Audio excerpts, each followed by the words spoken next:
very much, Mr Deputy Speaker.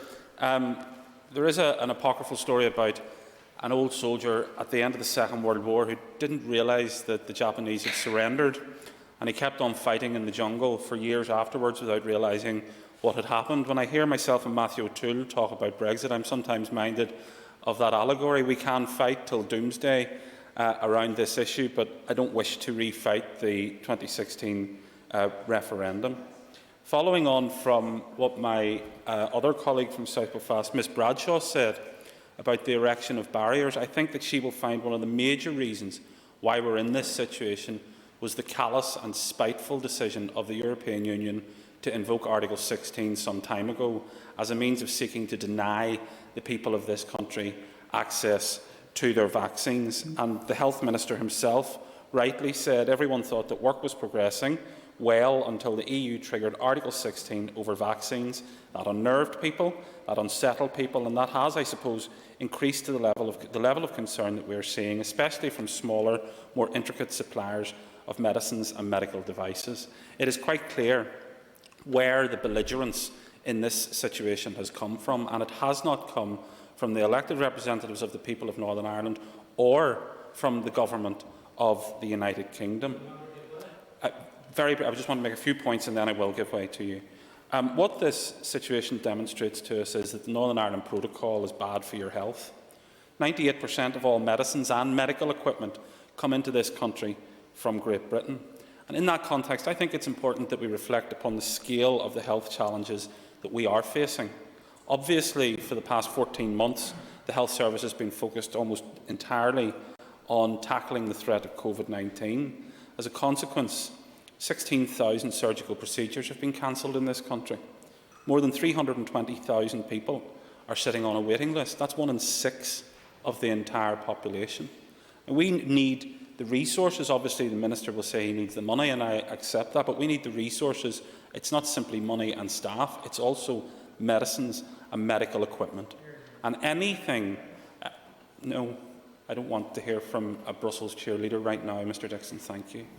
Anything that is placing barriers in the way of our people getting access to the medicine and the medical equipment that they need is a bad thing and a dangerous thing.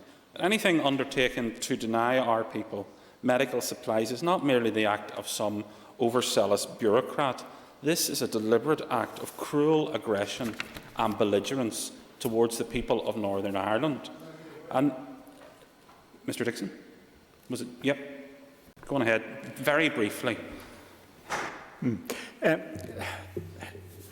The act of belligerence against Northern Ireland, if indeed there was one at all, surely came when the DUP sat down and wrecked Mrs May's decisions and decided to follow the hardest of hard Brexit by the current Prime Minister. Members, the next minute. Those who defend the protocol are quite literally supporting the denial of medicines and medical equipment in the service of the people that they represent. And the member may shake his head all he likes, and the member may choose to parrot whatever line comes out of Brussels, but the exact consequence of this protocol is that people in East Antrim will not be getting access to the medical equipment that they need or the medical supplies that they need. Can I ask that all remarks be made to the Chair? I beg pardon, sir. It can attempt to be sugar-coated in any which way that the European Commission's cheerleaders like, but that's the reality on the ground. Northern Ireland's being used by the European Union as a football to kick in order to punish the United Kingdom as a whole for daring to vote to leave their club.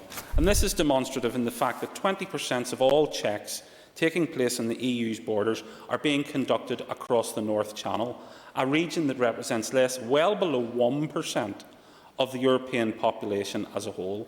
Now, what does that demonstrate about the overzealous way in which the European Union has conducted itself? We've seen it when they sought to deny people access to vaccines. We see it with the brutal and heavy-handed way in which they're implementing the checks across the North Channel, and we see it in this latest example of seeking to deny our people access to medicine and medical equipment. I've literally 40 seconds.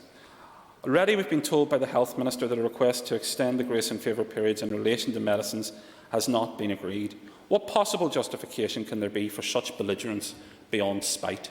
And I think that people looking in will see not only the spiteful attitude that has been adopted by the European Union, but they also see the rollout of the vaccines in this part in this part of the world as demonstrative of the success that our country has had in comparison to the approach that European Union officials have taken in relation to healthcare matters. Thank you, sir.